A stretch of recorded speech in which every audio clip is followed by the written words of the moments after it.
মরহুমের আত্মীয় নুরে আলম জিপুর। মুসলিয়ান জানাজা বক্তব্য দেওয়ার জায়গা না, তারপরও আমরা এটাকে রেওয়াজ করেছি, দু এক কথা বলতে পারব।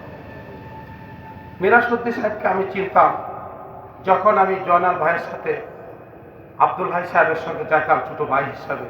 তারা আমাকে স্নেহ মমতা দিত, তারা আজকে নেই। উনি একজন ভালো মানুষ ছিল।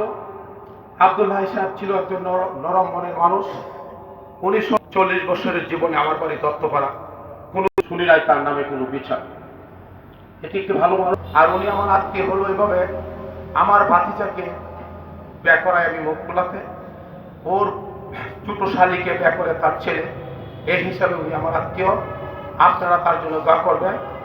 অনেক মুরব্বীরা এসেছেন, উকিল সাহেবরা এসেছেন, সম্মানী মানুষ, সবাইকে বক্তব্য দেওয়ার সুযোগ দেওয়া যাচ্ছে না। এখন আমি আমার সংক্ষিপ্ত বক্তব্য এখানে শেষ করলাম। কিশোরগঞ্জ পৌরবাসীর পক্ষ থেকে এবং আমার দলের পক্ষ থেকে, আমাদের মাননীয় সভাপতি আহ্বায়ক লুৎফুল্লাহের মানুষের পক্ষ থেকে সংশ্লিষ্ট পরিবারকে জানাই বাংলাদেশ জাতীয়তাবাদী দলের পক্ষ থেকে মুবারকবাদ এবং ধন্যবাদ। এবং তার সন্তানকে আপনাদের সন্তানের মতো বড় ভাই বলেছে।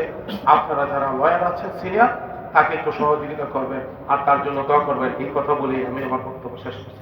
আসসালামু আলাইকুম। হযরত মাওলানা